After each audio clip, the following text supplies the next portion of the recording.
Good afternoon. Good afternoon. Good afternoon, Good Miss. afternoon. Good afternoon. Good afternoon, ma'am.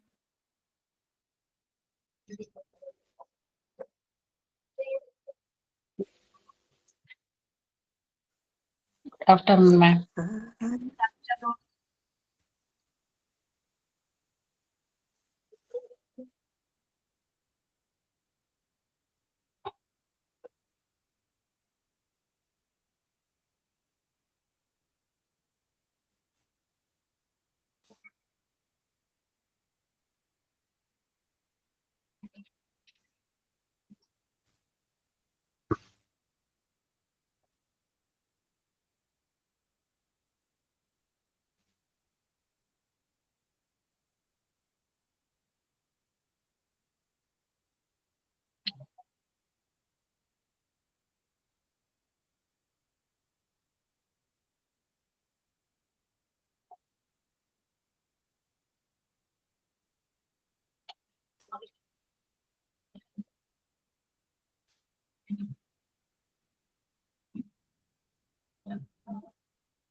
കുറച്ച് കുട്ടികളും കൂടി കേറട്ടെ കേട്ടോ.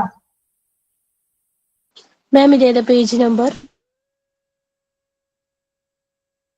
എന്തോ ഇത് പേജ് നമ്പർ എത്രയാ? Page number 54. PDF കാണാൻ പറ്റില്ല കേട്ടോ.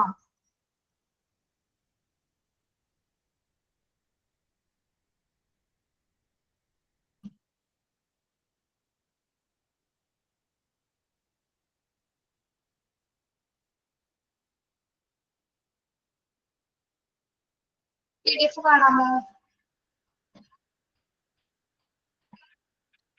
Yes.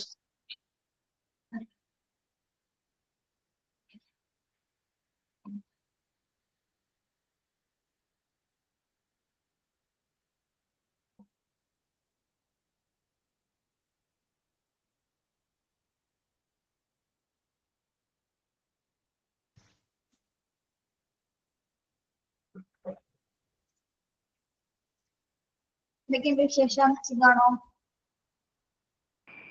സുഖം, സുഖം. മാം. മാമിന്റെ ഇന്നലെ ഡാൻസ് മഴയൊക്കെ കുറഞ്ഞോ?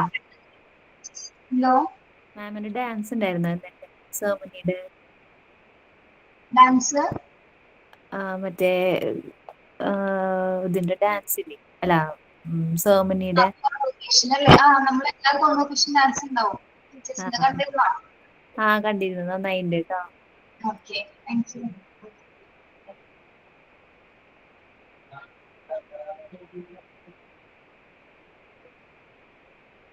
വേറെ ആരാണ്? മിസ്സേ ഞാനാണ് റംസീന. റെഡിയാണോ പാടാൻ? ഓക്കെ മിസ്സേ. ഓക്കെ, പഠിക്കണോ? ആലം ദയാലുവായി ദാക്ഷിണ്യശാലിയായി വാഴുന്നോരീശ്വര തിരുനാമത്തിൽ നിഖില ലോകങ്ങൾക്ക് ഏകരക്ഷകനാകും അഖിലേശ്വരനല്ലയോ സകല സ്തുതിയും. അഖിലേശ്വരനല്ലയോ സകല സ്തുതിയും. പരമകാരുണ്യവാൻ കരുണാനിധിയേ, വിധി പറയും ദിവസത്തിൻ ഏകാധിപനേ, നിയമതാരാകിപ്പൂ ഞങ്ങളങ്ങയെ മാത്രം സതതം സഹായമാദത്തിപ്പതും തിരുമുമ്പിൽ നയിക്കണം ഞങ്ങളെ നേരായ മാർഗത്തിൽ. ഗ്രഹപാത്രയോർദ്ധൻ മാർഗത്തിൽ അങ്ങയാൽ പഠിപ്പിക്കപ്പെട്ടോരു വഴിയെല്ലാം സന്മാർഗഭ്രഷ്ട വഴിയിലുമെല്ലാം ആലം ദയാലുവായി ദാക്ഷിണ്യശാലിയായി വാഴുന്നൊരീശ്വരൻ തിരുനാമത്തിൽ നിഖില ലോകങ്ങൾ ഏകരക്ഷകനാകും അഖിലേശ്വരനല്ലയോ സകല സ്തുതിയും. അഖിലേശ്വരനല്ലയോ സകല സ്തുതിയും. Thank you ma'am. Quote of the day. മാം ഞാനാണ്. പറഞ്ഞോ. Your greatest display of strength and character in life comes at the time when you are able to help someone else while you are going through your own storm. Thank you. Quote of the day. Sorry. Signing. Ma'am signing ഞാനാണ്. തണുപ്പ് പറഞ്ഞോ. പിടിച്ച് sound ഒരു വകയായിട്ടുണ്ട്, എന്നാലും പാടുകയാണേ, സഹിക്കേണ്ടി വരും. Jayaraj sir സംവിധാനം ചെയ്ത മകൾക്ക് എന്ന സിനിമയിലെ കൈതപ്രം രചിച്ച് രമേശ് നാരായണൻ സംഗീതത്തിൽ ഗായത്രി അശോകൻ ആലപിച്ച ചാഞ്ചാടിയാടും എന്ന പാട്ടിലെ കുറച്ച് വരികൾ.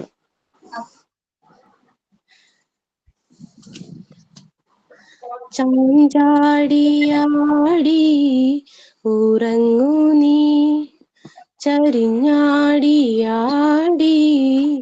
ഉറങ്ങൂ നീ, ആകാശത്തു ഞാനാടു നീ, കാണാക്കിനാ കണ്ടുറങ്ങൂ നീ, ചാഞ്ചാടിയാടി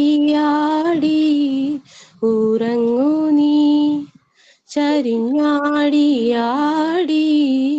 ഉറങ്ങൂ നീ, ആകാശത്തു ഞാനാടു നീ, കാണാക്കിനാ കണ്ടുറങ്ങൂ നീ.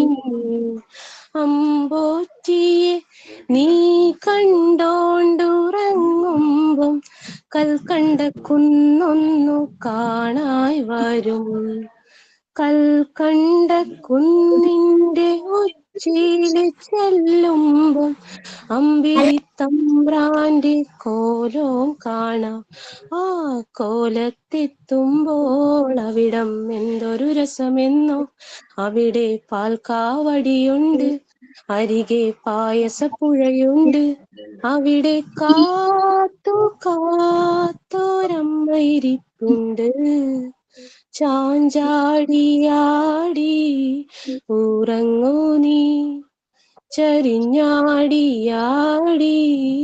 ഉറങ്ങൂ നീ, ആകാശത്തു ഞാനാടു നീ, കാണാക്കിനാ കണ്ടുറങ്ങൂ നീ. താങ്ക് യു മാം. ക്രിസ്റ്റിന നന്നായിട്ടുണ്ട് കേട്ടോ. നിങ്ങൾ പാടായിരുന്നോ? ടൈം വേസ്റ്റ് ആവില്ല മാം, സൗണ്ട് ശരിയില്ല, നന്നായിട്ട് അടഞ്ഞിട്ടുണ്ട്. അതെ. നല്ലൊരു പാട്ട് മുഴുവൻ പാടുന്നതായിരുന്നു, കുഴപ്പമില്ല. നെക്സ്റ്റ് ടൈം മുഴുവൻ പാടാം.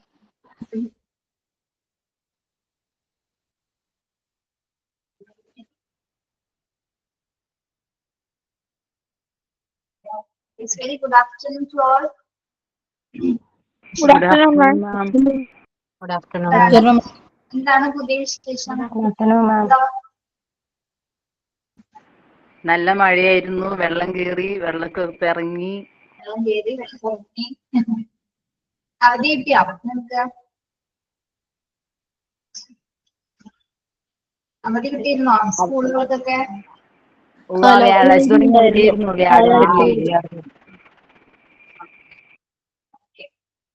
പിന്നെ നിങ്ങളുടെ രാവിലത്തെ പരിപാടികളൊക്കെ കഴിഞ്ഞോ? തിരക്കൊക്കെ കഴിഞ്ഞോ?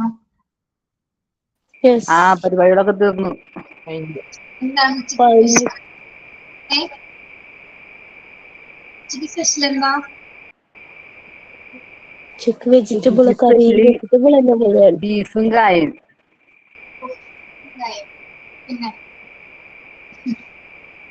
വേറൊന്നുമില്ല. Fish curry. ഗ്രീൻ പീസ് വളർത്തിയതുണ്ട്. ഉഴുവ തേങ്ങ അരച്ച് വെച്ചതും ചക്കക്കുരു തോരനും.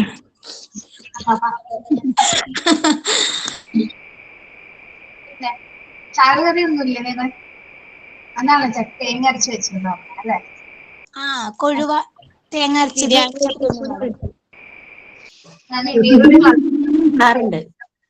എന്തോ ചക്കക്കുരു മുരിങ്ങയിലയും ചാറുണ്ട്. ചക്കക്കുരു മുരിങ്ങയിലയും ചാറും. ഓക്കെ. നമ്മുടെ മഴക്കാലത്ത് നമ്മുടെ വിഭവങ്ങൾ കുറച്ച് വ്യത്യസ്തമാണ് അല്ലെ? സാധാരണ കാലഘട്ടങ്ങളിൽ വ്യത്യസ്തമാണ് മഴയൊക്കെ ഉണ്ടാക്കുന്ന ഭക്ഷണങ്ങൾ. പ്രത്യേകിച്ച് ഉച്ചയ്ക്ക് അത് കഴിക്കാൻ ഒരു പ്രത്യേക ടേസ്റ്റ് ആണ്. അപ്പോഴാണ് നമ്മൾ ഈ ചക്കയുടെ മാങ്ങയുടെ ഒക്കെ ഒരു കാലഘട്ടമാണ് അല്ലെ ഈ സമയത്ത്.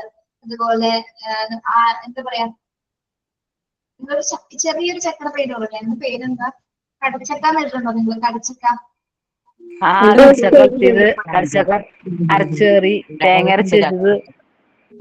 കടച്ചക്ക വറുക്കാൻ നല്ലതാണ്, തേങ്ങ അരച്ച് വെച്ചാൽ നല്ലതാണ്, വറുത്തരച്ചാൽ നല്ലതാണ്. എങ്ങനെയാ അടിച്ചാലും അല്ലെ, ഇപ്പൊ തോരൻ അരയ്ക്കാനും രസമായിരിക്കും. മിസ് ഇന്നൊരു സ്പെഷ്യൽ ഡിഷ് ഉണ്ട്. മിസ്സേ, ഒരു സ്പെഷ്യൽ ഡിഷ് ഉണ്ട്. എന്തെന്നാ?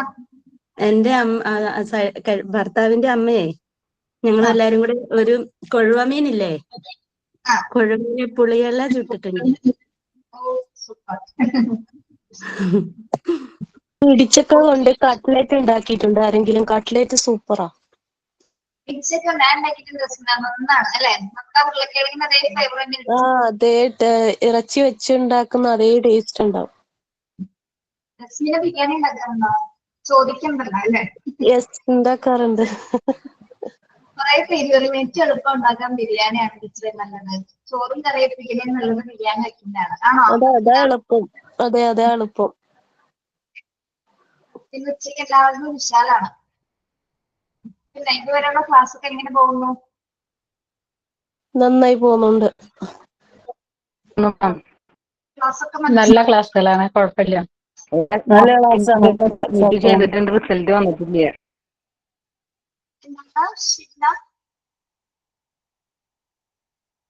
കേട്ടില്ല. എന്താണോ എന്താ പറഞ്ഞു? അസൈൻമെന്റ് സബ്മിറ്റ് ചെയ്തിട്ടുണ്ട്, റിസൾട്ട് വന്നിട്ടില്ല. എത്ര ദിവസം എടുക്കും മാം റിസൾട്ട് വരാൻ? അതൊന്നും വിഷയമല്ല, വന്നോളൂ കേട്ടോ. ഓക്കെ ടീച്ചറെ, എന്തോ പസിൽസ് ഇല്ലേ, പസിൽസോ? അതെ, യൂട്യൂബിലും ഗൂഗിളിലും ഒന്നും അടിച്ചിട്ട് കിട്ടിയില്ല. പസിൽസ് ആരാ തന്നേ? ഞാൻ തന്നിരുന്നോ? മറ്റേ ടീച്ചറിന്റെയാണോ? ഞാൻ ടീച്ചറിനോട് ഡൗട്ട് ചോദിച്ചാണ്, അതെന്താ നമ്മൾ ചെയ്യേണ്ടത്? പസിൽസ് ടീച്ചർ പറഞ്ഞു തന്നില്ല മിസ് എങ്ങനെ ചെയ്യണ്ടെന്ന്? നമ്മൾ റെക്കോർഡിൽ എഴുതാനാണ് 10 എണ്ണം എഴുതാനാ പറഞ്ഞത്. പക്ഷെ ഇതിൽ നോക്കുമ്പോ മാത്സ് ഉചിതമായിട്ടുള്ളതാണ് വരുന്നത്. അത് ടോപ്പിക് കറക്റ്റ് ആയിട്ടൊന്ന് സെർച്ച് ചെയ്ത് നോക്കുമ്പോ അത് പസിൽസ് മാത്രമേ ഉള്ളൂ ടോപ്പിക്. ഇനി എനിക്ക് സംശയം ഉണ്ട്, ടീച്ചറിന്റെ നെക്സ്റ്റ് ക്ലാസ് കയറുമ്പോൾ ടീച്ചറാണ് അതൊക്കെ ഹാൻഡിൽ ചെയ്യാറ്. പ്രാക്ടിക്കൽ സെക്ഷനെ ടീച്ചർ പറഞ്ഞു തരും, ചോദിക്കാം കേട്ടോ. എനിക്ക് നല്ല സംശയം ഉണ്ട്, ടീച്ചറിനോട് ചോദിച്ചാൽ മതി. ബാക്കി ആരെങ്കിലും സംശയം ഉണ്ടോ പസിൽസ്? ഇല്ല മാം, നമ്മൾ അങ്ങോട്ടൊന്നും എത്തിയിട്ടില്ല. എത്തിയാലല്ലേ സംശയം വരും. സ്റ്റാർട്ട് ചെയ്തിട്ടില്ല. ഷിജിന ചോദിച്ചെന്താ? അതെ മാം, സ്റ്റാർട്ട് ചെയ്താലല്ലേ നമുക്ക് ഡൗട്ട് ഉണ്ടാവുള്ളൂ. അതെ, എന്റെ വർക്ക് കഴിഞ്ഞു. ഷിജിന ഫാസ്റ്റ് ആണ്.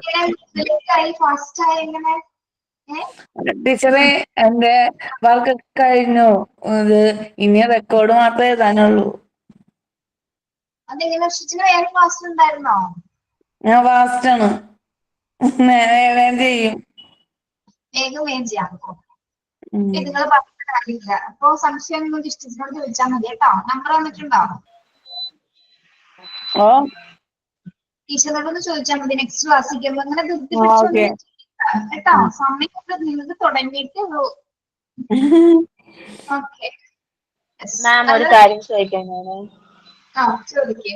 ഇതിപ്പോ സംശയം റെക്കോർഡ് ബുക്ക് ഇല്ലേ, റെക്കോർഡ് ബുക്ക് ഏതാ മേടിക്കേണ്ടത്? ഞാൻ കടയിൽ ചെന്നപ്പോ മറ്റേ ഫിസിക്സിന്റെയും കെമിസ്ട്രിയുടെയും ബയോളജിയുടെ ഒക്കെയാ റെക്കോർഡ് ബുക്ക് ഇരിക്കുന്നത്. അപ്പൊ നമ്മൾ ഏതാ മേടിക്കേണ്ടത്? മിസ് നിങ്ങൾക്കൊന്നും കാട്ടി തന്നില്ലേ റെക്കോർഡ് ബുക്കിന്റെ കറക്റ്റ് ഡീറ്റെയിൽസ് കഴിഞ്ഞ ക്ലാസ്സിൽ മാം തന്നിട്ടുണ്ട്. ആ റെക്കോർഡ് ക്ലാസ് കണ്ടാൽ മതി. അതിൽ ഫുൾ ആയിട്ട് മാം എല്ലാം പറഞ്ഞിട്ടുണ്ട്. ലൈനുള്ള റെക്കോർഡ് ഉണ്ടാകും, പ്ലെയിൻ ആയിട്ടുള്ള റെക്കോർഡ് ഉണ്ടാവും, ഗ്രാഫ് ഉള്ള റെക്കോർഡ്സ് ഉണ്ടാവും. ടീച്ചർ ഏതാന്നുള്ളത് ആ ക്ലാസ്സിൽ കൊടുത്തിട്ടുണ്ടാവും കൃത്യമായിട്ട്. അത് പറഞ്ഞിട്ടുണ്ട്. നമ്മള് എന്താ റെക്കോർഡ് ബുക്ക് ഓപ്പൺ ചെയ്യുമ്പോൾ സർട്ടിഫിക്കറ്റ് ഇങ്ങനെ മേളിൽ എഴുതിയിട്ടുണ്ടല്ലോ, ആദ്യത്തെ പേജിലെ കെമിസ്ട്രി ബയോളജി, അതാ കൊടുത്തേക്കുന്നത്. മറ്റേത് വരയില്ലാത്തതും വരെയുള്ള അത് പറഞ്ഞിട്ടുണ്ടായിരുന്നു, പക്ഷെ ഇത് ഏതാണ് പറഞ്ഞില്ലായിരുന്നു. അത് അറിയില്ലല്ലോ ടീച്ചറിനോടൊന്ന് ചോദിച്ചു. നെക്സ്റ്റ് ക്ലാസ് കഴിഞ്ഞ റെക്കോർഡ് ക്ലാസ് ഒന്ന് കണ്ടു നോക്കാം. അതിൽ പറഞ്ഞിട്ടുണ്ടാവും ടീച്ചർ. ഒരു ബുക്ക് സ്റ്റാളിൽ തന്നെ നിങ്ങൾ തപ്പരുത് കേട്ടോ. വേറെ മറ്റു സ്റ്റാളുകൾ നോക്കുമ്പോ കറക്റ്റ് ആയിട്ട് ഉണ്ടാവും, റെക്കോർഡ്സ് ഉണ്ടാവും, എങ്ങും കിട്ടാതിരിക്കില്ല നമുക്ക്. ഓക്കെ അപ്പൊ നമ്മള് ചൈൽഡ് ഡെവലപ്മെന്റ് ഗ്രോത്തില് ഏതുവരെ പഠിച്ചു നമ്മള്? മാം പേജ് നമ്പർ ഒന്ന് പറയോ? പേജ് നമ്പർ ഇന്നലെ കിട്ടിയോ? Factors affecting growth and development അല്ലെ? അതിൽ നമ്മള് ഹെറിഡിറ്ററി ആൻഡ് ജനറ്റിക് ഫാക്ടേഴ്സ് പറഞ്ഞു. എൻവയോൺമെന്റൽ ഫാക്ടേഴ്സിൽ 2 എണ്ണം വരുന്നുണ്ട് അല്ലെ? Pre natural and post natural. എന്താണ് പ്രീ നാച്ചുറൽ എന്ന് പറയുന്നത്? പ്രസവത്തിന് മുൻപും പ്രസവത്തിന് ശേഷവും ഈ പറയുന്ന പ്രീ നാച്ചുറലി പോയിന്റ്സുകൾ ഇമ്പോർട്ടന്റ് ആണ്, അത് ശ്രദ്ധിച്ചിരിക്കണം കേട്ടോ. പ്രീ നാച്ചുറൽ കുറെ പേർക്ക് അറിയാൻ പറ്റും. ഈ ഒരു സിറ്റുവേഷൻസിലൂടെ കടന്നു പോയതാണ് കുറെ പേര് അല്ലെ? അല്ലേ? അതെ. യെസ്, ഇന്നത്തെ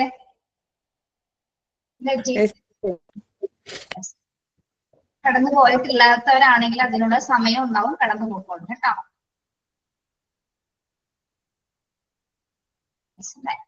നോക്കാം. Maternal health. എന്താണ് മെറ്റേണൽ ഹെൽത്ത്? മാതൃആരോഗ്യം അല്ലെ? മെറ്റേണൽ ഹെൽത്ത് ഒരു കുട്ടിയുടെ ഗ്രോത്ത് ആൻഡ് ഡെവലപ്മെന്റിന് ഇമ്പോർട്ടന്റ് ആണോ? അഫക്ട് ചെയ്യുന്ന ഫാക്ടർ ആണോ?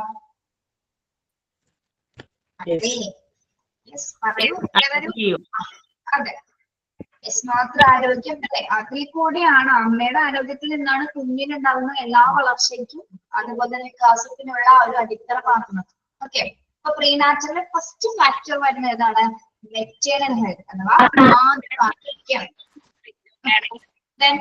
അടുത്തത് mothers physical and mental state. ഐറൂസ മ്യൂട്ട് ചെയ്യണേ, ഐറൂസ മ്യൂട്ട് ചെയ്യണേ, ഐറൂസ മ്യൂട്ട് ചെയ്തേ.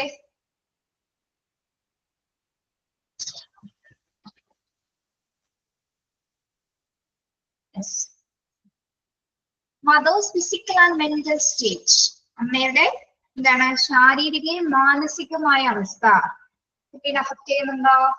ഉണ്ട് അല്ലെ?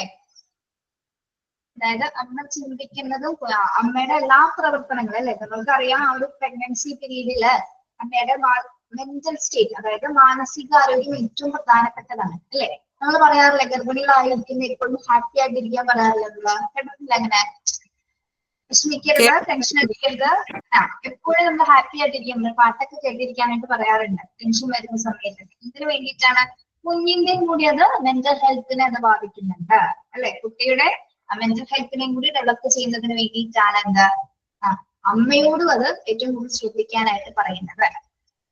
ഓക്കെ, എന്താണ്? എന്തോ പ്രിൻസിപ്പിൾസ് ഓഫ് ഡെവലപ്മെന്റ് എടുത്തായിരുന്നു മാം? കഴിഞ്ഞല്ലോ, കഴിഞ്ഞ ക്ലാസ്സിൽ എടുത്തല്ലോ. അതില് ഇമ്പോർട്ടൻസ് 4 മാർക്ക് ചെയ്ത് അറേഞ്ച് ചെയ്തിരുന്നു. റെക്കോർഡ് കണ്ടാൽ മതി കേട്ടോ. Okay, sorry 5. അമ്മ ആ ഒരു ഗർഭിണിയായിരിക്കുന്ന സ്ത്രീയുടെ ഫിസിക്കൽ കണ്ടീഷൻ എങ്ങനെയായിരിക്കണം? എങ്ങനെയാണ്? ഹാപ്പി ആയിട്ട് മെന്റൽ സ്റ്റേറ്റ് ഹാപ്പിയാണ് അല്ലെ? മെന്റൽ സ്റ്റേറ്റ് ആണ്, മാനസികാവസ്ഥ എപ്പോഴും ഹാപ്പി ആയിട്ടിരിക്കാൻ നോക്കുക, കൂൾ ആയിട്ടിരിക്കുക. ഫിസിക്കൽ ആയിട്ടുള്ള ആ അവസ്ഥ എങ്ങനെയായിരിക്കണം? ഹെൽത്തി ആയിട്ട് വളരെ ആരോഗ്യവതിയായിരിക്കണം അല്ലേ? നമുക്കറിയാം അല്ലെ, പ്രഗ്നൻസി സ്റ്റേജ് മുതൽ ഓരോ മന്ത് നമ്മളിൽ വ്യത്യാസം വരും. അതായത് എന്താണ്, വെയിറ്റ് കൂടും അല്ലെ? ഓരോ മന്തിനനുസരിച്ച് 9 മാസം ആവുന്ന സമയത്തിനനുസരിച്ചിട്ട് നമുക്ക് വെയിറ്റ് ഗെയിൻ ചെയ്യേണ്ടതുണ്ട്. ഓക്കെ, അപ്പൊ അതിനായിട്ട് ആരോഗ്യകരമായിട്ടുള്ള പോഷകങ്ങളായിട്ടുള്ള നല്ല ഭക്ഷണങ്ങൾ കഴിക്കുക. അമിതമായ വണ്ണം വെക്കാം എന്നല്ല അവിടെ ഉദ്ദേശിക്കുന്നത് അല്ലെ? എപ്പോഴും ഭയങ്കര തടിച്ചിയായിരിക്കുന്ന ഗർഭിണിയായിരിക്കണം എന്നല്ല പറയുന്നത്. നമുക്ക് ആരോഗ്യം ഉണ്ടാവണം, അതിനുള്ള പോഷക ഭക്ഷണങ്ങൾ കഴിക്കുക. അതാണ് ഫിസിക്കൽ മദറിന്റെ അമ്മയുടെ ഭൗതികപരമായിട്ട് അല്ലെങ്കിൽ ഹെൽത്ത് കണ്ടീഷൻ എപ്പോഴും ഓക്കെ ആയിരിക്കണം. അതോടൊപ്പം തന്നെ എന്താണ്, മെന്റൽ സ്റ്റേറ്റ്, മാനസികാവസ്ഥയും എങ്ങനെയായിരിക്കണം, വളരെ പീസ്ഫുൾ ആയിട്ടുള്ള അവസ്ഥയിൽ കൂടി ആയിരിക്കണം അമ്മ പോകേണ്ടത്. അത് കുട്ടിയുടെ വളർച്ചയും വികാസത്തെയും അതേപോലെ സ്വാധീനിക്കുന്നു. ഓക്കെ, അടുത്തത് എന്താണ്, mother's readiness to have the child. Mother's readiness to have the child എന്താണ് പറയുന്നത്? കുഞ്ഞിനെ ഈ ജനിപ്പിക്കപ്പെട്ട അമ്മയുടെ ആ ഒരു സന്നദ്ധത അതെന്താണ് എന്ന് പറഞ്ഞേ. നിങ്ങളെ കുറെ പേര് അമ്മമാരല്ലേ, എന്താണ് അപ്പൊ എങ്ങനെ ഉദ്ദേശിക്കുന്നത്?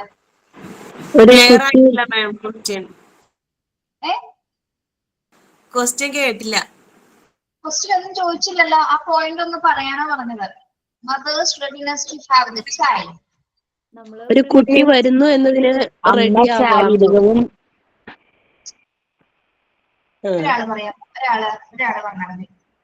കുഞ്ഞിനെ അമ്മ സ്വീകരിക്കാൻ ശാരീരികവും തയ്യാറാവുക. Mother's readiness to have the child. ശാരീരികമായിട്ടും അമ്മ ശാരീരികവും മാനസികവുമായും ഒരു കുഞ്ഞിനെ സ്വീകരിക്കാൻ തയ്യാറാവുക. വെരി ഗുഡ് അല്ലെ? അമ്മയുടെ ആ ഒരു തയ്യാറെടുപ്പാണ് അല്ലെ? തയ്യാറെടുപ്പ് എന്ന് പറയുന്നത് ഇപ്പൊ പ്രഗ്നൻസി സ്റ്റേജിലായി, പ്രഗ്നന്റ് ആണെന്ന് പറയുന്നത് ആ ഒരു സ്റ്റേജിൽ നമ്മൾ എങ്ങനെയാണ് അതിന് വില്ലിങ് ആവുന്നത്, അല്ലെങ്കിൽ നമ്മൾ എന്ത് പ്രിപ്പറേഷൻ ആണ് അവിടെ തയ്യാറെടുക്കുന്നത്? നമ്മൾ അതുവരെയുള്ള കണ്ടീഷൻസ് ഒക്കെ നമ്മൾ മാറ്റും അല്ലെ? നമ്മുടെ റുട്ടീൻ മാറ്റുന്നു. അതേപോലെ തന്നെ റുട്ടീൻ വെച്ചാൽ നമ്മളിപ്പോ എല്ലാ ഭക്ഷണവും കഴിക്കുന്നു, പക്ഷെ പ്രഗ്നൻസി ആയിരിക്കുന്ന സമയത്ത് എങ്ങനെയാണ് ചില ഭക്ഷണങ്ങൾ നമുക്ക് റെസ്ട്രിക്റ്റഡ് ആണ് അല്ലെ? അതിലൊരു ശ്രദ്ധ കേന്ദ്രീകരിക്കും. നമ്മുടെ ആ ഫുഡ് റുട്ടീനിൽ കുറച്ച് വ്യത്യാസങ്ങൾ കൊണ്ടുവരും, നമ്മുടെ ഹാബിറ്റ്സുകൾ മാറും അല്ലെ? ആ പ്രഗ്നൻസി പീരീഡ് തുടങ്ങുന്ന സമയം തുടങ്ങി നമുക്ക് അത് തുടങ്ങുന്നതിന് മുന്നേ തുടങ്ങി എന്താണ് ബുദ്ധിമുട്ടുകൾ അനുഭവിക്കാനല്ലേ? നമ്മളത് റിസൾട്ട് പോസിറ്റീവ് ആവുന്നത് വരെ ബുദ്ധിമുട്ടുകൾ വരുന്നുണ്ട്. നമ്മുടെ മൊത്തത്തിൽ ഫിസിക്കൽ കണ്ടീഷൻ ചിലപ്പോൾ വീക്ക് ആയതിനു ശേഷമാണ് നമ്മൾ നോർമൽ ആയി വരുന്നത്. ചിലർക്ക് അമിതമായൊരു ഛർദി ഉണ്ടായിരിക്കും. ഇതൊക്കെ സഹിച്ചുകൊണ്ടാണ് നമ്മളൊരു കുഞ്ഞിന് വേണ്ടി പ്രിപ്പയർഡ് ആവുന്നത് അല്ലെ? പിന്നെ ചില ഫുഡ് റെസ്ട്രിക്ഷൻ ഉണ്ടെന്ന് ഞാൻ പറഞ്ഞില്ല. അതില് നമ്മൾ കഴിക്കാൻ പാടില്ലാത്തൊരു ഫുഡ് ഐറ്റം ഉണ്ട്, പ്രത്യേകിച്ച് പ്രഗ്നൻസി പീരീഡിൽ. അത് ഏതാണെന്ന് അറിയാമോ? പൈനാപ്പിള് ഓക്കെ, ഇതൊക്കെ എത്ര ഇഷ്ടമാണെങ്കിൽ പോലും എന്താണ് നമ്മളത് ഒഴിവാക്കും അല്ലെ? അങ്ങനെ പല ഫുഡ്സുകൾ. അതുപോലെ നമുക്ക് എപ്പോഴും ഒരു അസുഖം വന്നു, പ്രത്യേകിച്ച് ഗർഭിണികളായിരിക്കുന്ന സമയത്ത് അസുഖങ്ങളൊന്നും വരരുതെന്നാണ് പറയുന്നത് അല്ലെ? പനി പോലും ശരിക്കും വരാൻ പാടില്ല. എന്തുകൊണ്ടാണ്? അത് കുഞ്ഞിനെ അഫക്ട് ചെയ്യുന്നത് കൊണ്ട് അല്ലെ? പക്ഷെ നമ്മള് മറ്റൊരു മരുന്നോ ആന്റിബയോട്ടിക്സ് ഒന്നും ആ ഒരു സമയത്ത് എടുക്കാൻ പറ്റില്ല. ഇൻകേസ് അലർജീസ് വന്നാൽ പോലെ എന്തെങ്കിലും ശരീരത്തിന് ചൊറിച്ചിൽ വരാം, നമുക്ക് പല വ്യത്യാസങ്ങൾ പല വ്യതിയാനങ്ങളും ഒക്കെ നമ്മുടെ ശരീരത്തിന് വരും അല്ലെ? ആ സമയത്ത് ഇപ്പൊ ചൊറിച്ചിൽ വന്നാൽ പോലെ മേക്കപ്പ് പ്രൊഡക്ട്സ് ഒക്കെ ഒഴിവാക്കുക. ഇത് എന്തെങ്കിലും വന്നു കഴിഞ്ഞാൽ നമുക്ക് ഡോക്ടർ പോയി കഴിഞ്ഞാൽ ഡോക്ടർ ചോദിക്കും പ്രഗ്നന്റ് ആണെന്ന് ചോദിച്ചാൽ അതെ നമുക്ക് അവര് മരുന്ന് എഴുതില്ല. നിങ്ങൾ അറിയാമായിരിക്കും, കുറച്ച് പേരെങ്കിലും അറിയാൻ പറ്റും, അത് മരുന്ന് എഴുതി തരില്ല. വേണമെങ്കിൽ ലോഷൻ വേണമെങ്കിൽ ഒട്ടും റിസ്ക് ഒന്നും ഇല്ലാത്ത ചിലർക്ക് ലോഷൻ ഉണ്ടെങ്കിൽ ചിലപ്പോൾ പറയും നമ്മളോട് റെമഡീസ് വീട്ടിൽ ചെയ്യാനുള്ളതേ പറഞ്ഞില്ല, അതാരും മരുന്നുള്ളിലേക്ക് കഴിക്കാനായിട്ട് തരില്ല. ഇൻകേസ് ക്രിട്ടിക്കൽ സ്റ്റേജ് ഒക്കെ ആണെങ്കിൽ മാത്രം പനിയൊക്കെ നന്നായിട്ട് കൂടി അങ്ങനെയൊക്കെയുള്ള സിറ്റുവേഷൻസ് നമുക്ക് എന്തായാലും അത് കഴിച്ചേ മതിയുള്ളൂ. പക്ഷെ ഒരു പരിധി വരെ എന്താണ്, നിങ്ങൾക്ക് വന്നിട്ടുണ്ടോ പ്രഗ്നൻസി പീരീഡിൽ പനി വന്നിട്ടുണ്ടോ? അലർജി പനിയൊക്കെ വന്നിട്ടുണ്ട്. എന്നിട്ട് മരുന്ന് കഴിച്ചിട്ടുണ്ടോ? ചെറിയ രീതിയിൽ ചെറിയ ഡോസേജിൽ നമുക്ക് പറ്റൂല അല്ലെ? രക്തം പറ്റാത്ത സാഹചര്യത്തിൽ മാത്രമാണ് നമ്മള് അപ്പൊ നമ്മൾ എന്താണ് ഇവിടെ ശരിക്കും നമ്മൾ പ്രിപ്പയർഡ് ആണ്, റെഡി ആവുകയാണല്ലോ. ഒരു കുഞ്ഞിനെ സ്വീകരിക്കാനായിട്ട് പ്രിപ്പറേഷൻ നടക്കുമ്പോൾ നമ്മുടെ മൊത്തം കാര്യങ്ങൾ, അതായത് നമ്മുടെ ബിഹേവിയർ വരെ ചേഞ്ചസ് ഒന്നും സംഭവിക്കുന്നു. പലർക്കും ബിഹേവിയർ പ്രോബ്ലംസ് വരെ ഉണ്ടാവാറുണ്ട് അല്ലെ? മാനസികമായിട്ട് വരെ ബുദ്ധിമുട്ട് ഉണ്ടാവാറുണ്ട്. അല്ലെങ്കിൽ എന്താ പറയാ, ചിലപ്പോൾ അമിതമായ ദേഷ്യം വരാറുണ്ട്. അങ്ങനെയൊക്കെ കാറ്റഗറി പല ടൈപ്പിൽ വരുന്നുണ്ട്. പക്ഷെ ഈ ഒരു പീരീഡ് എന്ന് പറഞ്ഞാൽ നമ്മൾ എങ്ങനെയായിരിക്കണം എന്നാണ് വളരെ കൂൾ ആൻഡ് കാം ആയിരിക്കും. എപ്പോഴും നമ്മൾ പ്രസന്റ് ആയിട്ട് ഇരിക്കാനാണ് പ്രഗ്നൻസി പീരീഡ്. ശരിക്കും പറഞ്ഞാൽ അല്ലെങ്കിൽ പ്രഗ്നൻസി ഒരു രോഗമല്ല അല്ലെ, അതൊരു അവസ്ഥയാണ്. യെസ്, മൂഡ് സ്വിങ്സ് ഉണ്ടാകും. അതൊരിക്കലും അതൊരു രോഗാവസ്ഥയല്ല അല്ലെ, അതൊരു രോഗമായിട്ട് ഇതിനാരും കൺസിഡർ ചെയ്യുന്നില്ല. ഓക്കെ, അപ്പൊ mother's readiness to have the child. അമ്മേ നമ്മൾ ആ ഒരു പ്രിപ്പറേഷൻ എടുക്കുന്ന സമയം വരെ, അതായത് പ്രഗ്നന്റ് ആയിരുന്നു തുടങ്ങി ആ 9 മാസം എടുക്കുന്ന ആ ഒരു പ്രിപ്പറേഷൻ കുട്ടിയെ അഫക്ട് ചെയ്യുന്നുണ്ട്, കുട്ടിയുടെ വളർച്ചയും വികാസത്തെയും അത് സ്വാധീനിക്കുന്നുണ്ട്. Okay, yes. അടുത്തതാണ് ന്യൂട്രീഷൻ. എന്താണ് ന്യൂട്രീഷൻ? പോഷകാഹാരങ്ങൾ കഴിക്കണം. പോഷകാഹാരങ്ങൾ. എന്തൊക്കെ പോഷകാഹാരങ്ങളാണ് ഒരു പ്രഗ്നൻസി ആയിട്ടുള്ള ഒരു വുമൺ കഴിക്കുന്നത്? മിൽക്ക്, എഗ്, പിന്നെ ഗ്രെയിൻസ് മുളപ്പിച്ച് കഴിക്കണം. നമ്മള് എല്ലാ പയർവർഗ്ഗങ്ങളും കഴിക്കും അല്ലെ, പയർവർഗ്ഗങ്ങൾ കഴിക്കും. അത് ഗ്യാസ് ഉള്ളവർ അത് നോക്കിയിട്ടൊക്കെ കഴിക്കുള്ളൂ, ഗ്യാസിന്റെ പ്രോബ്ലംസ് ഉള്ളവര്. പിന്നെ എന്താണ്, നമ്മള് ഫ്രൂട്ട്സ് കഴിക്കും, വെജിറ്റബിൾസ് കഴിക്കും. പിന്നെന്താണ്, പാലുൽപ്പന്നങ്ങൾ. അതൊക്കെ ഓരോരുത്തരുടെ താല്പര്യങ്ങൾ അനുസരിച്ചിട്ടാണ് കഴിക്കുന്നത്. പക്ഷെ നമ്മൾ ഇതൊക്കെ കഴിച്ചിരിക്കുന്നതാണ് അല്ലെ. പിന്നെ നമ്മള് ഫ്രൂട്ട്സിൽ ഏറ്റവും പ്രധാനപ്പെട്ട അതായത് പ്രഗ്നൻസി ടൈമിൽ കഴിക്കുന്ന ഒരു ഫ്രൂട്ടാണ് ഏത്? മാതള നാരങ്ങ അല്ലെ. ഏറ്റവും കൂടുതൽ കഴിക്കുക. എന്തുകൊണ്ടാണ് പോമോഗ്രാനൈറ്റ് നമ്മൾ കഴിക്കുന്നത്? എന്തിനു വേണ്ടിയിട്ടാണ്? എനിക്കൊരു കണ്ടന്റ് ഉണ്ട് അതില്,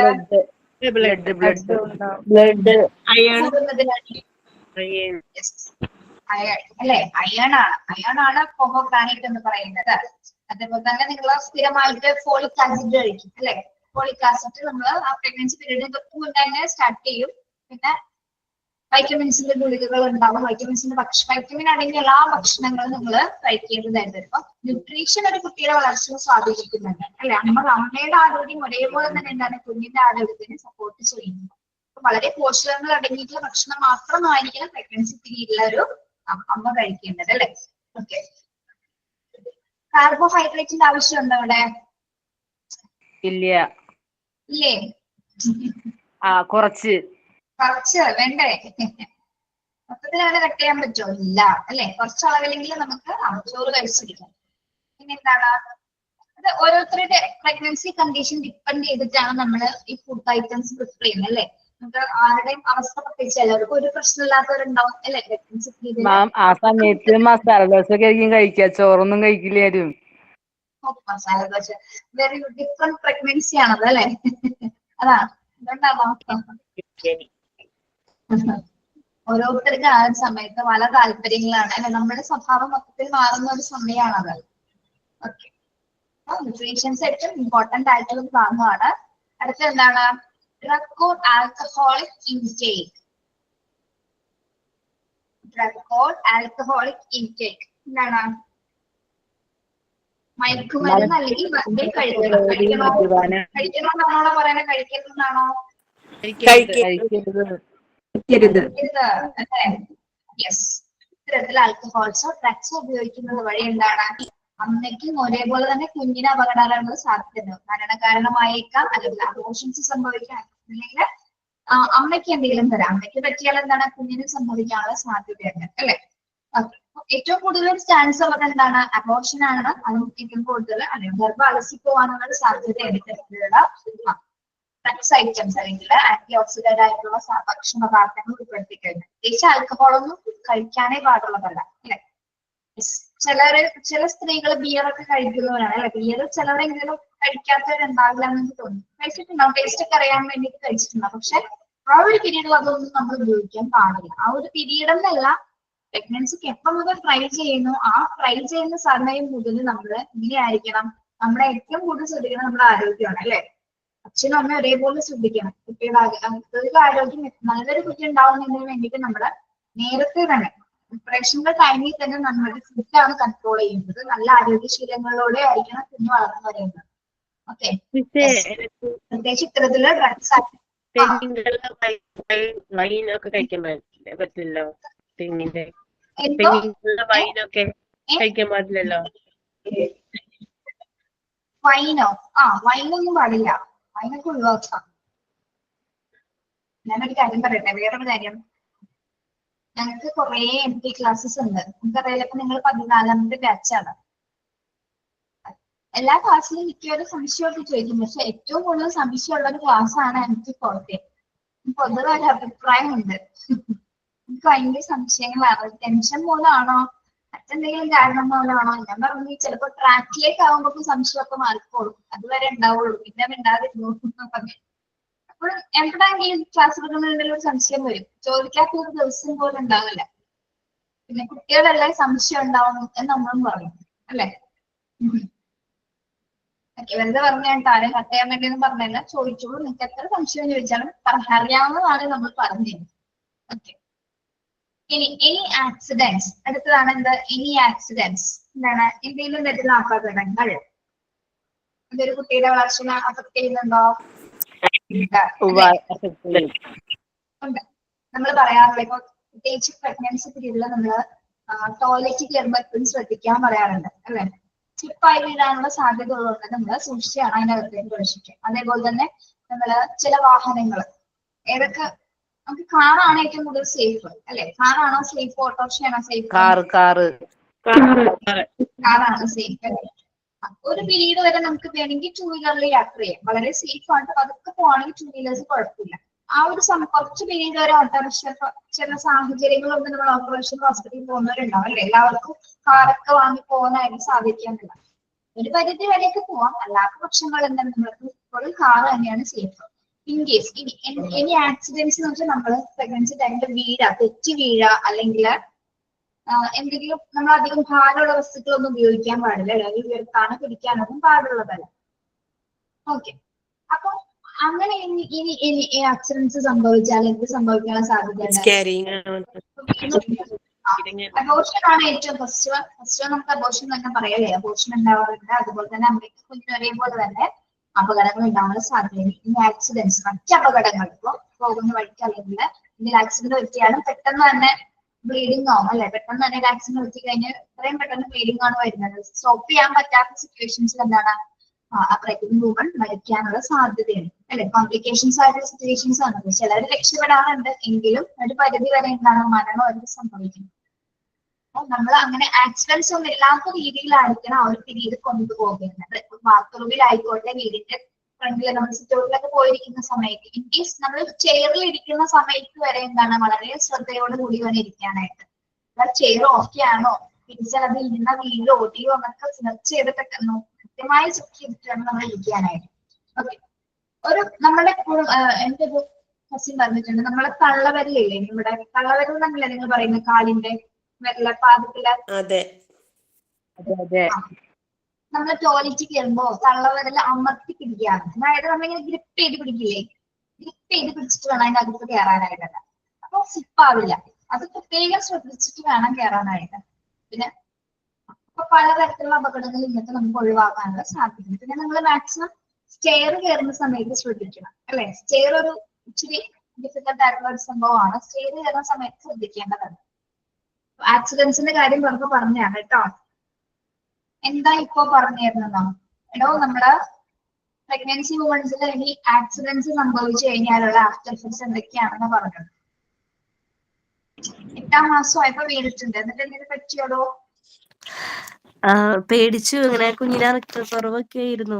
നമ്മളപ്പോ തന്നെ ഹോസ്പിറ്റലിൽ പോയി. അപ്പൊ ഡെലിവറി ഒക്കെ ആവുന്ന വെച്ചിട്ട് വീട്ടുകാരും പേടിച്ചു. പിന്നെ ഡോക്ടറെ കണ്ട് അവിടെ ഒരു ദിവസം കിടന്നു, അഡ്മിറ്റ് ആക്കിയിരുന്നു. പിന്നെ കുഴപ്പമില്ലാന്ന് പറഞ്ഞു, നോർമലായി. ഞാന് എണ്ണ തേച്ചിട്ടുണ്ടായിരുന്നു, അപ്പൊ വഴുക്കിയതാ കാല് പെട്ടെന്ന് കടന്നപ്പോ തന്നെ.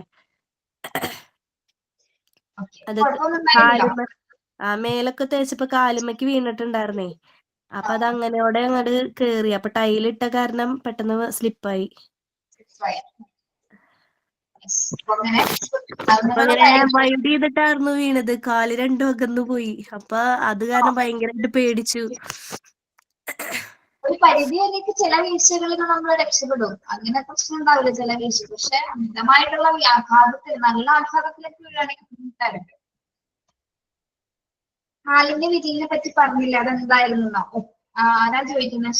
ഷക്കീല.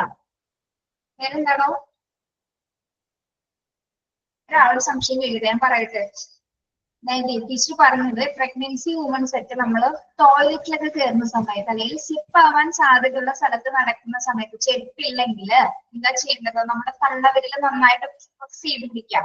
പ്രസ് ചെയ്തത് നമ്മൾ തന്നെ നിന്നിട്ട് നന്നായിട്ട് അമർത്തി പിടിക്കുക. എന്നിട്ട് വേണം അടുത്തൊരു സ്റ്റെപ്പ് എടുത്ത് വെക്കാനായിട്ട്. അപ്പൊ സ്ലിപ്പ് ആവാതെ ഇരിക്കും എന്നാണ് പറയുന്നത്. ഞാൻ ചെയ്ത് നോക്കിയിട്ടുണ്ട്, ശരിയാണ്, വീടില്ല കേട്ടോ.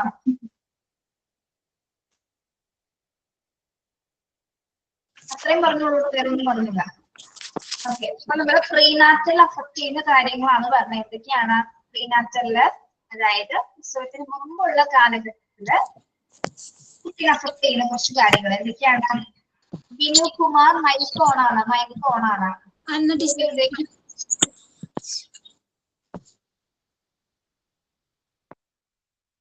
അതൊക്കെയാണ് maternal health, mother's physical and mental state, mother's readiness to have the child, nutrition, drug or alcohol intake, and any accidents. ഇത്തരം കാര്യങ്ങളാണ് പ്രീനാറ്റലില് അഫക്ട് ചെയ്യുന്ന ഫാക്ടേഴ്സ് എന്ന് പറയുന്നത്. ഒരു കുട്ടിയുടെ വളർച്ചയും വികാസത്തെ അഫക്ട് ചെയ്യുന്ന പ്രീനാറ്റൽ ഫാക്ടേഴ്സ് ആണ് നമ്മൾ പറയുന്നത് പ്രസവത്തിന് മുമ്പുള്ള സമയത്തെ. മനസ്സിലായോ എല്ലാവർക്കും? യെസ്. അടുത്തത് നോക്കേ, പോസ്റ്റ് നാറ്റൽ. എന്താണ് post natal?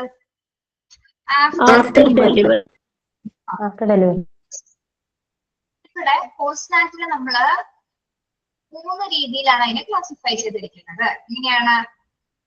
Physical environment factors, socio emotional environment factors, intellectual environment. നമുക്ക് ആദ്യത്തേക്ക് നോക്കാം. ഫിസിക്കൽ എൻവയോൺമെന്റ്, ഭൗതിക പരിസ്ഥിതിയുമായി ബന്ധപ്പെട്ട് പോസ്റ്റ് നാറ്റൽ കെയർ ആണ് പറയുന്നത്. പോസ്റ്റ് നാറ്റലിനെ കുട്ടി അഫക്ട് ചെയ്യുന്ന കാര്യങ്ങൾ, പ്രസവത്തിന് ശേഷം കുട്ടിയുടെ ഗ്രോത്ത് ആൻഡ് ഡെവലപ്മെന്റിനെ അഫക്ട് ചെയ്യുന്ന കാര്യങ്ങളാണ് ടീച്ചർ പറയുന്നത്. ഫസ്റ്റ് എന്താണ്? Physical environment. എന്താണ് ഫിസിക്കൽ എൻവയോൺമെന്റ്? ഭൗതിക പരിസ്ഥിതി അല്ലെ, ചുറ്റുപാട് അല്ലെ. Living condition, play space and environment, health and nutrition, illness and accidents. Okay, living conditions. എന്താണ് ലിവിംഗ് കണ്ടീഷൻസ്? ജീവിത സാഹചര്യങ്ങൾ. ജീവിത സാഹചര്യം കുട്ടിയുടെ വളർച്ചയെ അഫക്ട് ചെയ്യുന്നുണ്ടോ? അഫക്ട് ചെയ്യുന്നുണ്ട്. എങ്ങനെയുള്ള ലിവിംഗ് കണ്ടീഷൻസ് ആയിരിക്കണം ഉണ്ടാവേണ്ടത്? ഏറ്റവും ഇമ്പോർട്ടന്റ് ആയിട്ട് തപ്പാൻ തൊഴിലായിരിക്കണം. അതിലും ഇമ്പോർട്ടന്റ് എന്താണ്? ഹൈജീനിക് ആയിരിക്കണം അല്ലെ. വളരുന്ന സാഹചര്യം, ലിവിംഗ് കണ്ടീഷൻസ് എന്ന് പറയുമ്പോൾ ഏറ്റവും കൂടുതൽ നമ്മൾ ശ്രദ്ധിക്കേണ്ടത് ഹൈജീനിക് എന്ന് പറഞ്ഞാൽ എന്താണ്? ശുചിത്വപൂർണ്ണമായിരിക്കണം അല്ലെ. നല്ലൊരു ശുചിത്വ ഹൈജീനിക് ആയിട്ടുള്ള എൻവയോൺമെന്റിലായിരിക്കും കുട്ടി വളരേണ്ടത്. ചെറിയ മുറിയാണെങ്കിൽ കൂടി എന്താണ്? ചെറിയ വീടാണെങ്കിൽ പോലും ഉള്ള മുറി നമ്മൾ എങ്ങനെ അറിയണം നോക്കിയാണെങ്കിൽ കുഞ്ഞു വളരുന്ന ആ ഒരു സിറ്റുവേഷൻസ്, ആ കണ്ടീഷൻസ് എപ്പോഴും വളരെ നമ്മൾ ആ ഒരു ശുചിത്വം പാലിക്കാനായിട്ട് എപ്പോഴും വളരെ സേഫ്റ്റി ഉറപ്പുവരുത്തിക്കൊണ്ട് തന്നെയായിരിക്കും നമ്മുടെ ചുറ്റുപാടായിരിക്കണം നമ്മൾ നിലനിർത്തേണ്ടത്. ഓക്കെ, അതിനുവേണ്ടി നമ്മൾ എന്താണ് ദിവസം കുട്ടികളുള്ള വീടുകൾ എപ്പോഴും നമ്മൾ എന്താണ് ക്ലീൻ ചെയ്തിരിക്കണം അല്ലെ. ഒരു പൊടിപടലങ്ങൾ പോലും ഡസ്റ്റ് പാർട്ടിക്കിൾസ് ഒന്നും തന്നെ ഇവിടെ ഉണ്ടാവാൻ പാടില്ല. ഓക്കെ, അതേപോലെ തന്നെ എന്താണ് എപ്പോഴും ക്ലീൻഡ് ആയിരിക്കും. ഡെറ്റോളൊക്കെ ഉപയോഗിച്ചുകൊണ്ട് അല്ലെങ്കിൽ ഡിസിൻഫെക്റ്റൻസ് ഉപയോഗിച്ചുകൊണ്ട് അന്നനാശിക ഉപയോഗിച്ചുകൊണ്ട്, അതായത് മൈൽഡ് ആയിട്ടുള്ള അധികം പവറൊന്നും ഇല്ലാത്ത തരത്തിൽ മാക്സിമം നമ്മൾ ഡെറ്റോൾസ് ആയിരിക്കും ഉപയോഗിക്കുന്നത് അല്ലെ എല്ലാവരും അല്ലെ കുഞ്ഞുങ്ങൾക്ക് വേണ്ടി. അത് ഉപയോഗിച്ചിട്ട് നമ്മൾ തറയൊക്കെ നന്നായിട്ട് ക്ലീൻ ചെയ്യുക, ബെഡ്ഷീറ്റ്സുകൾ കൃത്യമായിട്ട് നമ്മൾ മാറ്റാം. ഓക്കെ, അതാണ് പ്രത്യേകമായിട്ട് ആ ജീവിത സാഹചര്യങ്ങൾ നമ്മൾ ഉൾപ്പെടുത്തുന്ന കണ്ടീഷൻസ്. കുഞ്ഞു വസിക്കുന്ന ചുറ്റുപാട് എപ്പോഴും എങ്ങനെയായിരിക്കണം? വളരെ ഹൈജീനിക് ആയിട്ടുള്ള സിറ്റുവേഷൻസ് ആയിരിക്കണം. നമ്മളിപ്പോ പൈസ ഇല്ല എന്നുള്ളതല്ല ഏറ്റവും പ്രധാനപ്പെട്ടത്, അവിടെ എപ്പോഴും ശുചിത്വം പാലിക്കുക എന്നുള്ളതാണ് ഏറ്റവും ഇമ്പോർട്ടൻസ്. Okay, yes. അപ്പൊ അങ്ങനെ ഒരു ലിവിംഗ് കണ്ടീഷൻസ്, നല്ലൊരു ആരോഗ്യപരമായിട്ടുള്ള കണ്ടീഷൻസ് കുട്ടിയുടെ വളർച്ചയെ ഏറ്റവും കൂടുതൽ അഫക്ട് ചെയ്യുന്നുണ്ട്. അടുത്തത് നോക്കൂ, play space and environment. Play space and environment എന്താണ്? പ്ലേ സ്പേസ് ആൻഡ് എൻവയോൺമെന്റ് കളിക്കാനുള്ള സാഹചര്യം, പരിസരം ഉണ്ടാക്കി കൊടുക്കുന്നതാണ്. അതായത് കുട്ടിക്ക് കളിച്ചു വളരാനുള്ള ഒരു എൻവയോൺമെന്റ് നമ്മൾ തയ്യാറാക്കണം അല്ലേ. ഇങ്ങനെയുള്ളതായിരിക്കണം. സേഫ് ആൻഡ് സെക്യൂർ ആയിരിക്കണം, ഹൈജീനിക് ആയിരിക്കണം അല്ലെ. അതും ശ്രദ്ധിക്കണം നമ്മൾ അല്ലെ. എപ്പോഴും വളരെ ഹൈജീനിക് ആയിട്ടുള്ള ഒരു പ്ലേസ് ആയിരിക്കണം കുട്ടികൾക്ക്. അതായത് ഓരോ സ്റ്റേജിൽ കുഞ്ഞുങ്ങൾ വളരുന്ന ഒരു ഘട്ടമുണ്ട് അല്ലെ. ഓരോ സ്റ്റേജ് കഴിയുമ്പോൾ അവർക്ക് അവരുടെ ഇപ്പൊ ഏത് മാസത്തിലാണ് കുഞ്ഞുങ്ങൾ കമഴ്ന്ന് എടുക്കാൻ ആരംഭിക്കുന്നത്? മൂന്നര മാസം. മാസം 4 മാസം അല്ലെ, 4-ാം മാസം നമുക്ക് കൃത്യമായിട്ട് കമന്ന് വിടുന്നത്. ഓക്കെ. പിന്നീട് ഇഴഞ്ഞു നടക്കുന്നത് എപ്പോഴാണ്?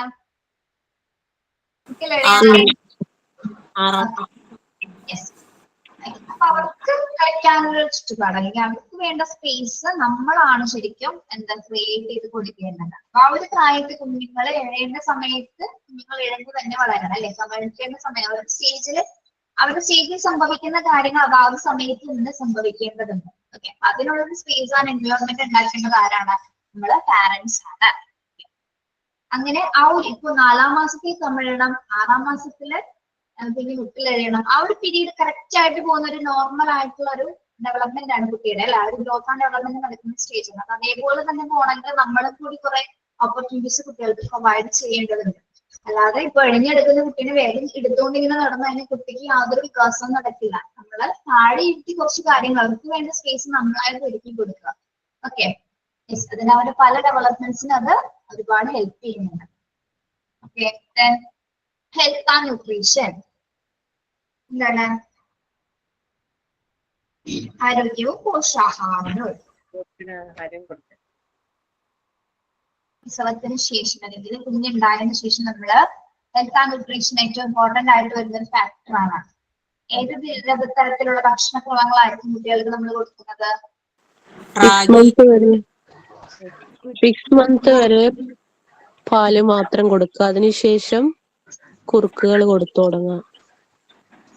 റാഗി, ധാന്യപ്പൊടികള്, ഉരുളക്കിഴങ്ങ്. ഏറ്റവും കൂടുതൽ സമയം എടുത്തിട്ട് ബ്രസ്റ്റ് ഫീഡിങ് നിർത്തിയവരുണ്ടാവില്ല. 2.5 വയസ്സ് വരെ കൊടുത്തിട്ടുണ്ട്. 2.5 വയസ്സ്, 3 വയസ്സ് വരെ പോയിട്ടുണ്ട് ആരെങ്കിലും? 3 വയസ്സ് വരെ പോയിട്ടുണ്ട് മാം. 3 വയസ്സ് വരെ ഉണ്ട് 3 മാഡം. വയസ്സ് വരെ കൊടുത്തിട്ടുണ്ട്. 3 വയസ്സ് വരെ ആ പീഡനങ്ങൾ ഏറ്റുവാങ്ങിയല്ലേ? യെസ്. അപ്പൊ എന്തുകൊണ്ടാണ് കുട്ടികൾ ആ ഒരു സമയത്ത് ഇത്ര വാശിയിട്ട് കുടിക്കണേന്ന് അറിയാവോ? പാല് മധുരായിട്ട്. മധുരം അല്ലേ? നമുക്കൊന്നും മനസ്സിലാവില്ല. പക്ഷെ അതിന് മധുരം ഉണ്ടാവുന്ന പറയുന്ന ആ ഒരു സമയത്ത്. പക്ഷെ ശീലിക്കുന്ന ആരായിരിക്കും? അവശരാവുന്ന നമ്മളായിരിക്കും അല്ലെ? ശരിക്കും ഒരു ബ്രസ്റ്റ് ഫീഡിങ് നിർത്തേണ്ട ഒരു പ്രായം എന്ന് പറഞ്ഞാൽ എത്ര വയസ്സാണ്? 2 വയസ്സ്. 2 വയസ്സ് വരെ നമ്മൾ കുട്ടികൾക്ക് നിർബന്ധമായിട്ട് പാല് കൊടുക്കണം എന്നാണ് അല്ലെ? ബ്രസ്റ്റ് ഫീഡിങ് ആണ് ഏറ്റവും ഹെൽത്തി ആയിട്ടുള്ളതാണ്. യെസ്. പിന്നെ എന്തൊക്കെ ഭക്ഷണക്രമങ്ങൾ നമ്മൾ ഉൾപ്പെടുത്തും? ന്യൂട്രീഷ്യൻസ് ആയിട്ടുള്ള ഫുഡ്സുകളൊക്കെ കുട്ടികൾക്ക് കണ്ണങ്കായ, കായപ്പൊടിയുടെ കുറുക്ക് കൊടുക്കും അല്ലെ? റാഗി,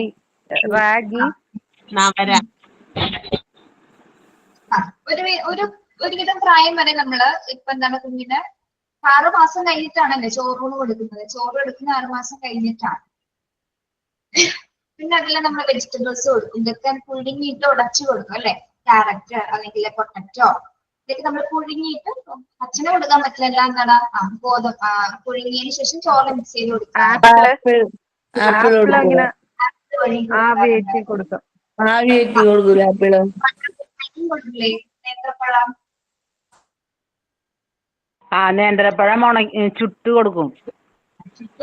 പുഴുങ്ങി കൊടുക്കും. പിന്നെ മുട്ട കൊടുക്കാം. മുട്ടയൊക്കെ ഏത് സമയത്താണ് നമ്മൾ കൊടുത്തു തുടങ്ങുന്നത്? 1 വയസ്സ് കഴിഞ്ഞിട്ടാണ് നല്ലത് കൊടുക്കുന്നത്. അല്ലെ? 1 വയസ്സ് കഴിഞ്ഞ ശേഷം മുട്ടയൊക്കെ കൊടുത്തു തുടങ്ങും. പിന്നെ ചെറിയ അളവിലൊക്കെ പാല് കൊടുക്കാറുണ്ട് അല്ലെ? ചെറിയ അളവിൽ പാല് കൊടുക്കാറുണ്ട്. ആട്ടുംപാല് കൊടുക്കും. ആട്ടുംപാല്. ഓക്കെ. പാല് 1 വയസ്സ് കഴിഞ്ഞ് കൊടുക്കുന്നതല്ലേ നല്ലതല്ലേ? 1 വയസ്സ് കഴിഞ്ഞിട്ട് കൊടുക്കുന്നതല്ലേ നല്ലത് പാല്? കാര്യം പറഞ്ഞത് 1 വയസ്സ് കഴിഞ്ഞിട്ടാണ് പാലാണെങ്കിൽ ഇപ്പൊ നമ്മളിപ്പോ എല്ലാ ധാന്യക്കൂട്ടത്തിൽ കൂടി മിക്സ് ചെയ്തിട്ട് പാല് ഒഴിച്ചു കൊടുക്കാറുണ്ട് അല്ലെ? പാലിൽ മിക്സ് ചെയ്ത് കുറുക്കുണ്ടാക്കാറുണ്ട് അല്ലെ? എല്ലാ അമൃതപ്പൊടി അമൃതപ്പൊടി നമ്മളും കഴിക്കാറുണ്ട് അല്ലെ? വലിയ ആൾക്കാർ കഴിക്കാറുണ്ട്. നെയ്യ് ഒഴിച്ചിട്ട് കൊടുക്കാറുണ്ട് മാം. നെയ്യ് ഒഴിക്കും. പിന്നെ വെണ്ണ കൊടുക്കാറില്ലേ? വെണ്ണ കൊടുത്തിട്ടുണ്ടോ? ബട്ടറൊക്കെ കൊടുത്തിട്ടുണ്ട്. ഓക്കെ. നമുക്കറിയാം ഹെൽത്ത് ആൻഡ് ന്യൂട്രീഷൻസ് കുട്ടികളെ കുഞ്ഞിന്റെ വളർച്ചയെ സ്വാധീനിക്കുന്ന ഒന്ന് തന്നെയാണ്. അടുത്തത് illness and accidents. Illness and accidents എന്താണ്? അപകടങ്ങളും രോഗങ്ങളും അപകടങ്ങളും. രോഗങ്ങളും അല്ലെങ്കിൽ അസുഖങ്ങളും അപകടങ്ങളും അവരെ വളർച്ചയെ അഫക്ട് ചെയ്യാറുണ്ടോ? അവർക്ക് രോഗങ്ങൾ വരുമ്പോ നമ്മ പരമാവധി ഹോമിയോ പോലത്തേതൊക്കെ കൊടുക്കുള്ളൂ.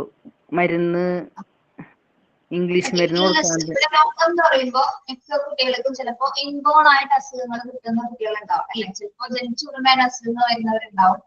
അല്ലെങ്കിൽ ഇടയ്ക്ക് ഒരു വയസ്സിന് ശേഷം അല്ലെങ്കിൽ 6 മാസം ഗ്യാപ്പ് കിട്ടുക, അല്ലെങ്കിൽ ചിലപ്പോൾ 4 മാസത്തിനുള്ളിൽ പനി വരുന്ന കുഞ്ഞുങ്ങളൊക്കെ ഉണ്ടാവും. ചിലർക്ക് നോർമലി പനിച്ചു പോകും അല്ലെ. ചില കുഞ്ഞുങ്ങൾക്ക് ചില സീരിയസ് ആവാനുള്ള സാധ്യതയുണ്ട്. ന്യൂമോണിയ വരെ ആവാനുള്ള സാധ്യതയൊക്കെ ഉണ്ട് അല്ലെ. അപ്പം കൂടി വരാനുള്ള സാധ്യതയുണ്ട്.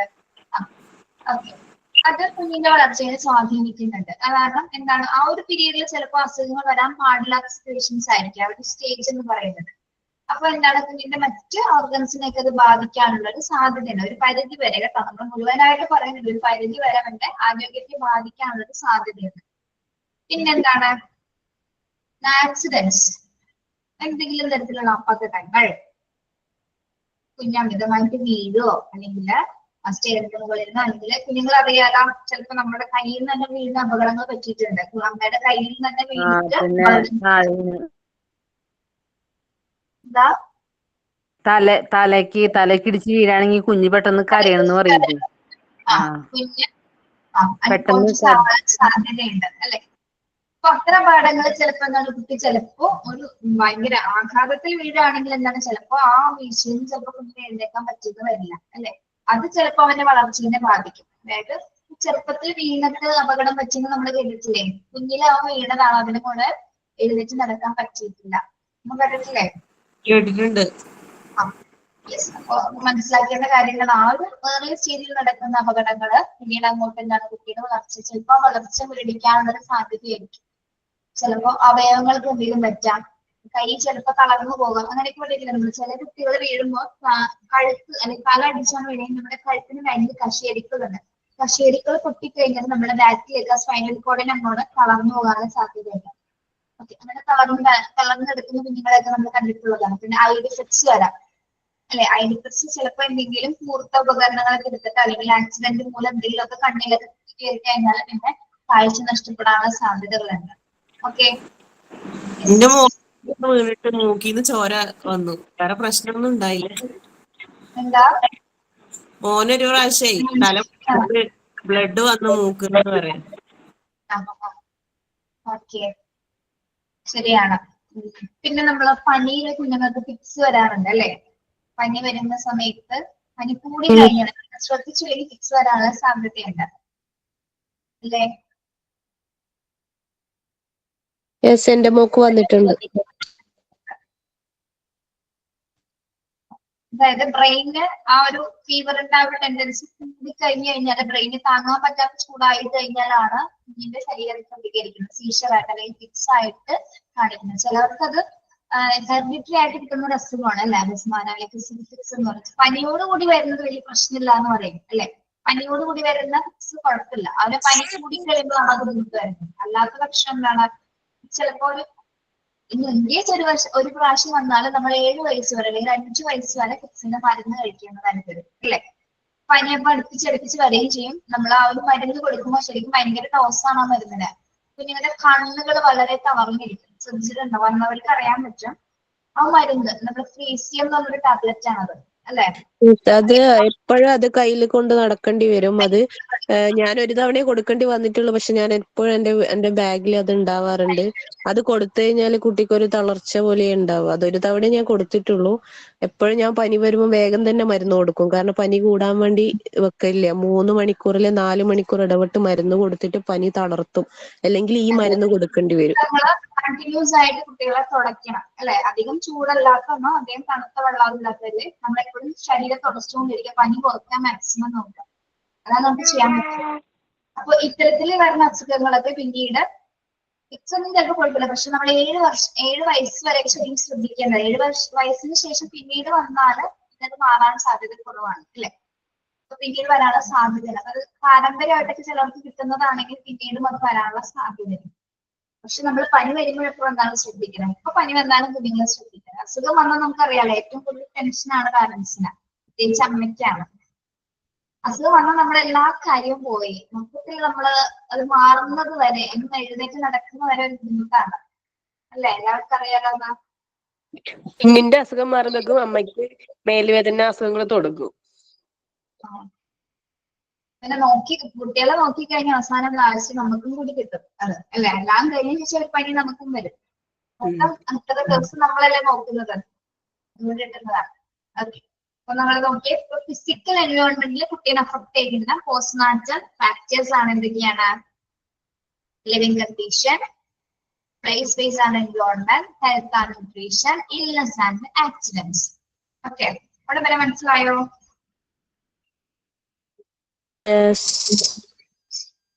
Yes ma'am.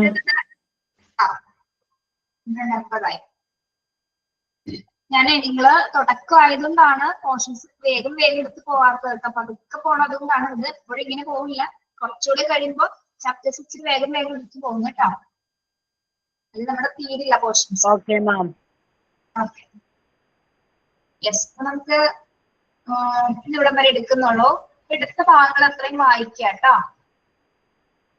ഇനി ഒരു 2 ക്ലാസ്സോടുകൂടി ചാപ്റ്റർ തീരും. ക്ലാസ് മതി ശരിക്കും. പതുക്കെ എടുക്കുന്ന പോർഷൻസ് ഇങ്ങനെ പോണതാണ് കേട്ടോ. ഇനിയൊക്കെ എളുപ്പമുള്ള ഭാഗങ്ങളാണ് നമ്മുടെ കുട്ടികളുടെ വളർച്ചയെ കുറിച്ചിട്ടുള്ള ചാപ്റ്റേഴ്സ് ഭാഗങ്ങളാണ് ഇനി വരുന്നത്. പിന്നെ നമ്മുടെ ലൈഫിനെ കുറിച്ചിട്ട് നമ്മളൊക്കെ എങ്ങനെ ഉണ്ടായത് അതുമായി ബന്ധപ്പെട്ട ഭാഗങ്ങളാണ്. വെറുതെ സമയം കിട്ടുന്നതാണ് ഇതൊക്കെ ഒന്ന് വായിച്ചു വരികയോ ടെക്സ്റ്റ് ഉള്ളവരുണ്ടെങ്കിൽ. മിസ്, നമ്മള് പ്രീനാറ്റൽ ഇതിൽ പറഞ്ഞില്ലേ ഒരു പോയിന്റ് പറഞ്ഞില്ലേ, mother's readiness to have the child എന്നൊരു പോയിന്റ് പറഞ്ഞില്ലായിരുന്നോ? ആ പോയിന്റിന്റെ അപര്യാപ്തത കൊണ്ടല്ലേ നമുക്ക് കഴിഞ്ഞ ദിവസം ന്യൂസിൽ കണ്ടത്, ജനിച്ച ഉടനെ തന്നെ കുഞ്ഞുങ്ങളെ കൊല്ലുന്ന അമ്മമാര്. നമുക്ക് എത്ര ന്യൂസാ കണ്ടത് അല്ലേ? ഇന്നലെ അപ്പൊ ഈ പോയിന്റിന്റെ ഇല്ലായ്മ കൊണ്ടല്ലേ അവർക്ക് അങ്ങനെ സംഭവിച്ചത് അല്ലേ? അവരാ കുഞ്ഞിനെ കൊന്നു. ഈ പോയിന്റ് അവര് അല്ലേ? ഈ പോയിന്റ് ഇല്ലാത്തത് കൊണ്ടായിരിക്കാം, അല്ലെങ്കിൽ അത് ഇല്ലീഗൽ ആയിട്ട് എന്തെങ്കിലും സംഭവിച്ചു. അങ്ങനെയുള്ള മൈൻഡുള്ള ആൾക്കാരൊക്കെ ഉണ്ടോ? അതെന്തൊരു കഷ്ടമാണ്. നമുക്ക് നമ്മുടെ കുഞ്ഞുങ്ങൾക്ക് ദിവസം പോലും പിന്നിരിക്കാൻ പറ്റാത്തവരെ ജനിച്ചുള്ളത് തന്നെ എങ്ങനെ കൊന്നുകളെന്ന് ആലോചിക്കുക. അവര് മനസ്സിന്റെ അവസ്ഥ ഒന്ന് ആലോചിക്കുക. നിങ്ങൾ എത്ര വൈകൃതമായിട്ടുള്ള മനസ്സായിരിക്കും അത് അല്ലെ? അതെ അതെ. പ്രസവത്തിന്റെ വേദന, എന്ത് വേദന അനുഭവിച്ച് പ്രസവിച്ച് പുറത്തു വന്ന കുഞ്ഞ്.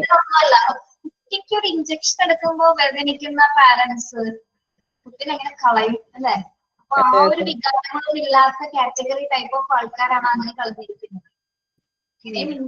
ദൈവം അങ്ങനെ സൃഷ്ടിച്ചിട്ടുണ്ട്. നമ്മളത് കേൾക്കുമ്പോ വളരെ ബുദ്ധിമുട്ട്. അമ്മത്തൊട്ടിലിൽ എന്തോരം കുട്ടികളെ കളയുന്നുണ്ട് അല്ലെ? അമ്മത്തൊട്ടില് എന്തോരം അനാഥ കുഞ്ഞുങ്ങൾ ഇങ്ങനെയൊക്കെയോ ജനിക്കുന്നുണ്ട്. കുറെ പേരെ ആരോഗ്യം വളർത്തുന്നുണ്ട്. എല്ലാം പോസ്റ്റ്മോർട്ടം ഡിപ്രഷൻ എന്ന് പറയാനും പറ്റില്ല മാഡം. എല്ലാം പോസ്റ്റ്മോർട്ടം അല്ല. അതെ, പക്ഷെ ചിലവരിൽ സംഭവിക്കുന്നതായിരിക്കുമല്ലോ. ചില സ്ത്രീകളുടെ അവസ്ഥ മൂലം സംഭവിച്ചതായിരിക്കും.